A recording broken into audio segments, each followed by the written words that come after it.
So, I've learned in this walk with God um, that it doesn't matter when walking with God what someone else does or what someone else says, even if they're wrong.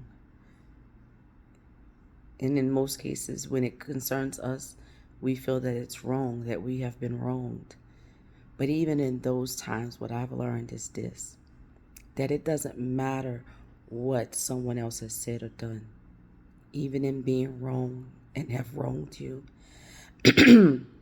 not disregarding what they've done, because God will deal with them.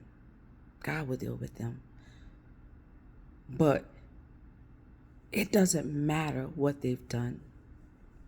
We still have a choice in life. And we have got to get to a place where we don't allow what other people do to dictate how we respond. And I know that's easier said than done. And that takes discipline. It takes tenacity.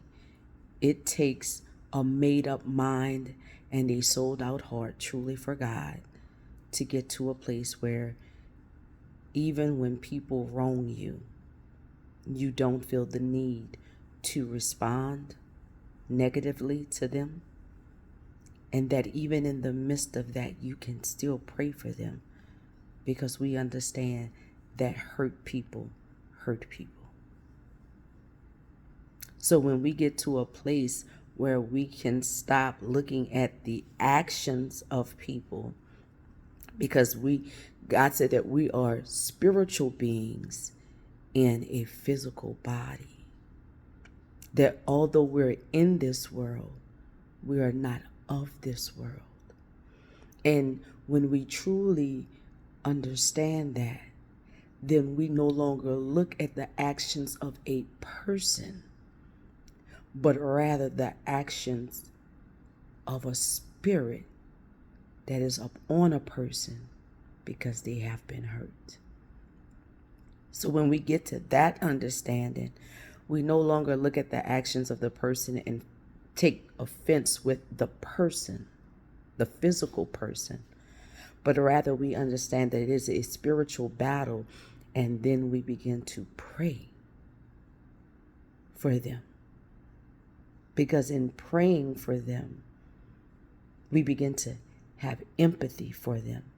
Because in prayer, God begins to show you the things that cause them to be the way that they are. Because when you truly stop and you ask God, what is it that has happened in this person's life that causes them to be this way? And when you ask those type of questions, God begins to reveal to you the things that those people have been through. And when you begin to see the things that they've been through, it's kind of hard to remain bitter and angry at a person when you see that that person has been through something.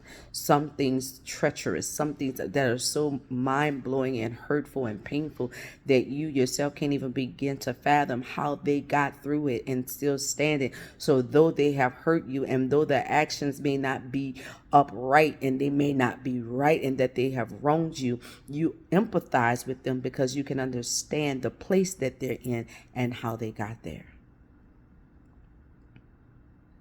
So then we begin to look in the spirit rather than in the natural. And it is easier for us to forgive people. Because we tend to think, I remember when I used to say, how does me forgiving someone else help me? How is that beneficial to me? I didn't understand that until then, until I had an understanding as to what it meant truly when it says hurt people, hurt people. And then I was able to empathize. Then I was able to have compassion. Then I was able to forgive them.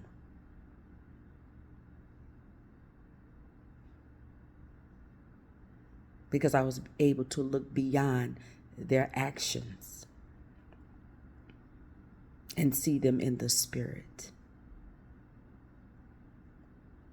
See that they're acting out of grief, they're acting out of pain, they're acting out of neglect, they're acting out of low self-esteem. They're acting out of a lot of places that we've all been through at some point in our lives.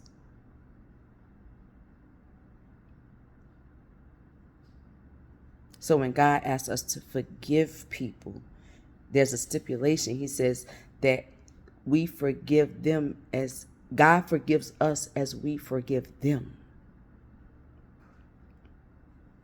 We go to God and we pray for forgiveness because let's keep it real. We've all done something in our lives that has caused harm or hurt or pain to someone else, whether it had been intentional or not intentional. We've done something in our lives that has caused people to be hurt by something we've said or done.